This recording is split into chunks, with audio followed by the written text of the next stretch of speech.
Framar came to us with a pretty interesting challenge: to turn their office into their very own version of the Shark Tank.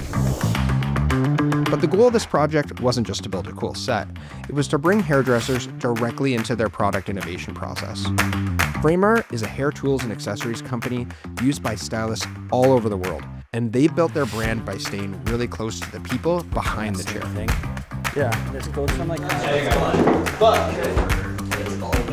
On paper, the planning and execution for this project actually sounded pretty straightforward, but actually pulling this concept off inside of a real working office, like that's where things got super complicated. The concept was to play both sides of the product innovation process. We had Framar's leadership team made up of Maria, the founder, alongside her sons Gio and French, who lead up the sales and marketing teams. And they were hearing pitches from a character we called Rand the Idea Man, who was throwing out some pretty ridiculous hair-related products. It's really something! But then we flipped the tone completely, bringing in a real hairdresser with practical, experience-backed ideas. And the whole thing builds towards this bigger call to action at the end. Framar invites real hairdressers to pitch their innovative product ideas for the opportunity to partner with Framar and get their product actually developed. We were filming at Framar's headquarters that was based in Niagara, so we were going to have to set up around their marketing and their sales team who was working in the office that day. The bulk of the setup was going to be taking place between 1 and 5 p.m., and once their team was gone for the day, then the filming could begin. There were a couple of items that were going to require our attention right out of the gate. Right in the middle of the space we were filming was this massive boardroom table, and it was a big granite slab, custom and heavy and definitely not easy to move. But for this concept to work, that thing had to go. same position. Oh, they're taking the table. Okay. How are you guys doing here? Everybody lift with your back. Perfect. Then we started to work with what the space gave us. There were these really cool hanging fixtures right outside of the main staging area, and they were awesome. They were these like lights that we were able to basically bring our bulb kit and then sub those light bulbs out so that they could match the color temperature of what was in the room. Our team really loved how this turned out. The time of day we were shooting was also going to be a huge factor.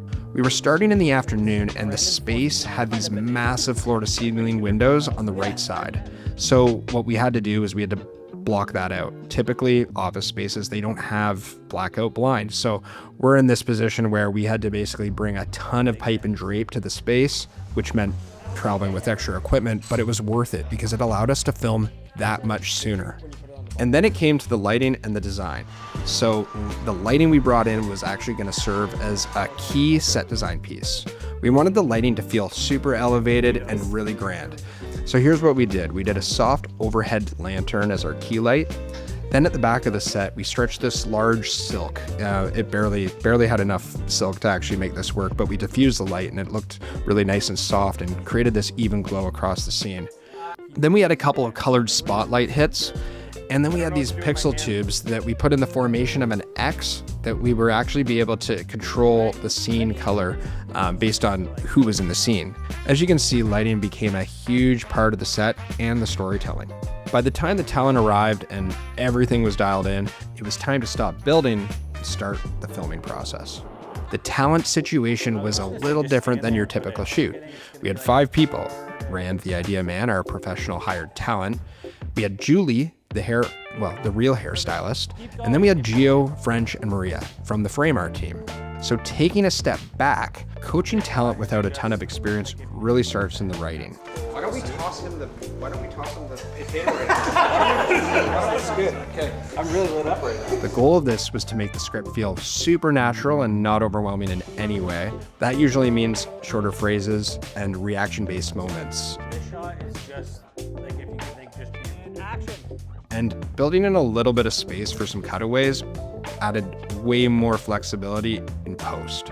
Then on the shoot day, it came down to being clear, direct, and very on top of communication and expectations. And just as important, having an eye and an ear out for what feels natural and whether or not they were actually able to sell it. From there, we focused on the most important shot, the Shark Tank reveal. We wanted Rand's entrance to feel like a big moment, so we timed the doors so that they would open right as he stepped in. Only problem is these doors were not automatic. So just out of frame, we had a couple of super handsome gentlemen, and they were on door duty, and they just pulled those doors open perfectly. What is your role on set today? See my role?